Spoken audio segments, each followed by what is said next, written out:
మనిషికి చెడు ఆలోచన ఇచ్చేది ఎవరంటే, ఈ లోకంలో ఏలుబడి చేస్తున్న సాతాను.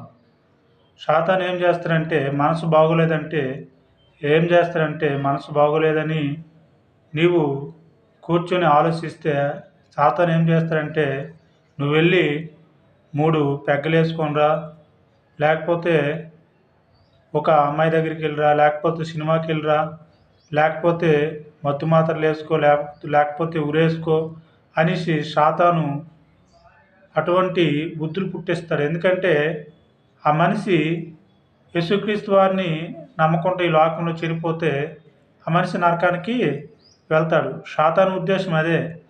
ప్రతి వారిని కూడా నరకానికి తీసుకొని వెళ్ళడానికి వాడు చూస్తూ ఉంటాడు. కనుక సాతాను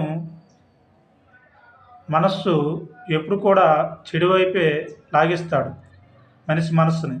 కనుక ప్రియమైన సహోదరుడా, సహోదరి, నువ్వు యేసయ్యను నమ్ముకో, నీ జీవితంలో గొప్ప భాగ్యం దేవుడు ఇస్తాడు. శాంతి, సమాధానం, ఈ లోకంలో ఎవరెవరిని సమాధానం, శాంతి దేవుడు నీకు ఇస్తాడు. యేసయ్యని ఈ లోకంలో నువ్వు విశ్వసించి, ప్రభువే నా కోసము పరలోకం నుండి దిగి వచ్చి రక్తాన్ని కార్చి ప్రాణం పెట్టి నా కొరకు సిలువలో బలి అయ్యాడని నీవు నోటితో ఒప్పుకుంటే, యేసుక్రీస్తు వారిని పాపాలన్నీ కడిగి ఈ లోకంలో మన యాత్ర ముగించుకొని మనం చనిపోయిన తర్వాత నిత్యరాజ్యమైన ఆ పరలోకానికి, స్వర్గానికి దేవుడు మన యొక్క ఆత్మను తీసుకువెళ్తాడు.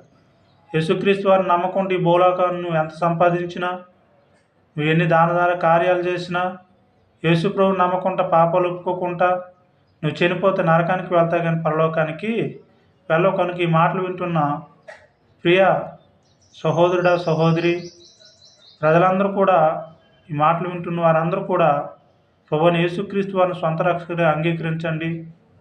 దేవుడు మనకి పరలోక రాజ్యాన్ని ఇస్తాడు. దేవుడు తన మాటలు దీవించును గాక. ఆమేన్. విన్నవారందరూ కూడా దేవుడు ఆస్వాదించును గాక.